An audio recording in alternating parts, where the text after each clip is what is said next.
Noong unang panahon sa isang kahariang hindi kalayuan, may dalawang pusong nag-iibigan at ang buhay na ay punong-puno ng kulay at pag-ibig. Ang sabi ng prinsipe sa prinsesa, "Mahal na mahal kita, mahal ko. Mahal na mahal mo ba ako?" Ang sagot ng prinsesa, "Oo, mahal ko. Mahal na mahal kita." Sabi ng dalawa, "Mahal na mahal. Mahal na mahal." Sa gitna ng kanilang paglalambingan, dumating ang isang dragong punong-puno ng tapang na kinabigla ng dalawang magsing-irog. Ang sabi ng dragon, "Andito ako upang kunin ang isa sa inyo." Nag-isip ang dragon, sino kaya? At pinili niya ang prinsipe. At agad siyang lumayo, bitbit ang prinsipeng hindi na nakaimik. Dahil sa lungkot, napasigaw at pumalahaw na lang ang prinsesa ng umiiyak. Kanyang nasabit ng malakas, "Saklolo! Saklolo!" At sa malayo, natanaw agad ang paparating na tila superhero at matipunong-matipuno. At siya ay nagpakilala, "Ako si Super Talipha!" Ang sabi niya. Halatang hindi siya kilala ng prinsesa, ngunit dahil sa pagkaulila sa prinsipeng mahal, humagulhol ito at itinuro kung saan pumunta ang dragong dumukot sa labi-dabi niya. Ang sabi ni Talipha sa prinsesa, "Huwag kang mag-alala, mahal na prinsesa. Ibabalik ko ang prinsipe mo sa iyo." At agad lumipad si Talipha papunta sa kinaroroonan ng dragong manduruko. Narating niya ang islang kung saan andoon ang kuwebang kuta ng matapang at masamang nilalang. Agad na pumasok si Talipha sa kuweba at sinabi sa dragon, "Nasaan ang prinsipe, masamang dragon? Ibigay mo siya sa akin." At dahan-dahan ay lumingon ang nooy na katalikod na dragon at sinabi, "Hoy, ano ka ba naman? Akin lang inaayusan ang mahal na prinsipe. Type ko kasi siya. Type ko siyang ayusan." At bigla-bigla na lamang ang reaksyon ni Talipha. "Hacheche!" At pagkabalik ng prinsipe sa kahariang di kalayuan ay nagyaya na agad siyang magpakasal sa prinsesa. Hinanda na ang catering, ang pagkakasalan at syempre ang makeup artist. Hulaan niyo kung sino. At muli, isa na namang tulong ang nagawa ni Talipha. At syempre, imbitado siya sa kasalan. Libre kain na naman. Libre kain Super Talipha. Masarap ang imbutido, binutuhan at kare-kare.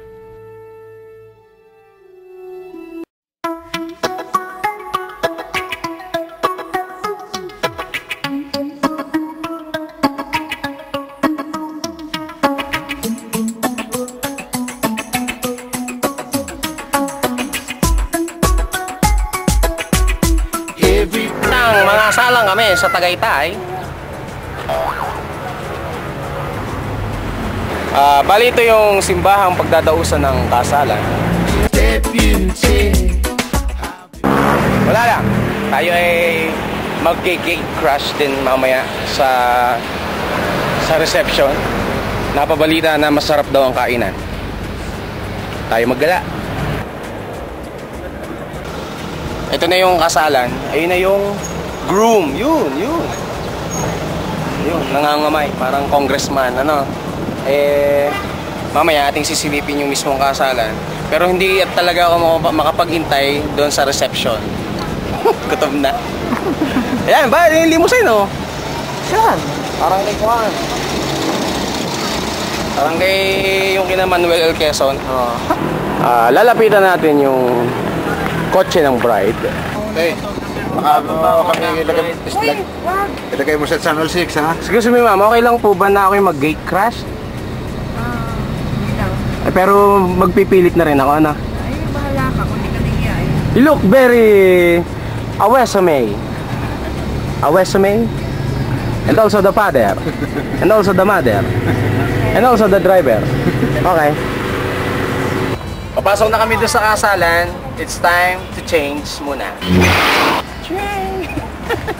Parang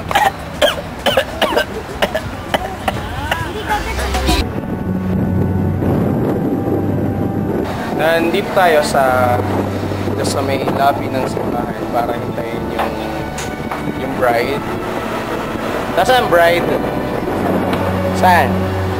Sa loob ng nari? Bali lalakad na yung bride, aking sisilipin.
itong kotse, ano, sa kanila na rin to pagkatapos.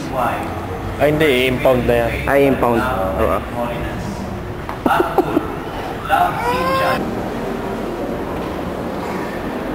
Natouch kayo?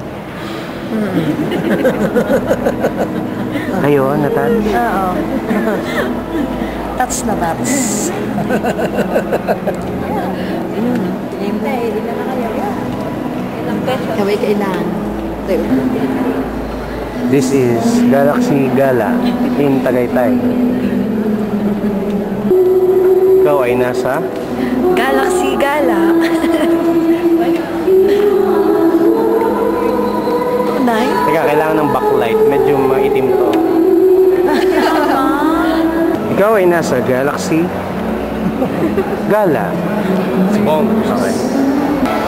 Eyeball bearer.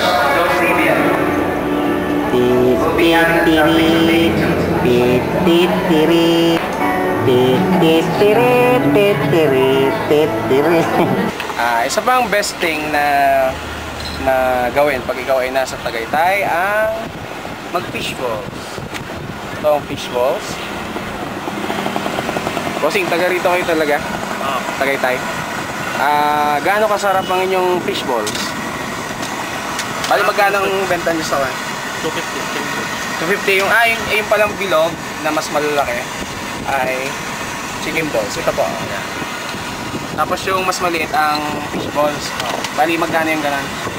50 centimos lang. Okay. Ay nakatusok na naman ako. Okay.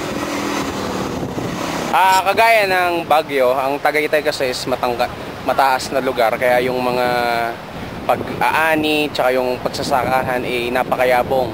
Yung mga gulay nila is very fresh, medyo mas malalaki sa karaniwan, kaya ating i-check. Bali, para sa inyo, anong kaibahan nitong mga gulay nito doon sa mga lowlands? Organic po ang aming mga. Organic. Ibig sabihin, ang pataba ay sadyang sa dumi. Wala talagang artificial. Ayan, sariwang talong, mas malalaking luya, sayote. Pero itong kamote, parang mas malaki yung sa amin, pero ito organic din.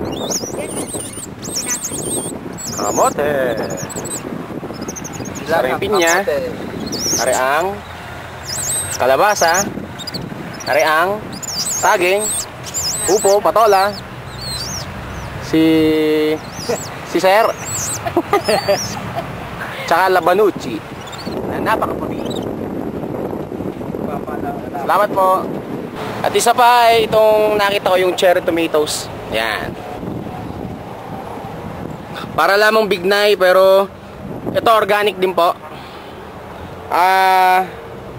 Ito yung kadalasang nilalahok sa mga salads, etc. Yan. Di kayo din nakakain na ng kwan? Pengin mo mga hingi ng isa. Nakain ng isa. Ito. Tikman. Ajim. Tagaytay is a popular tourist destination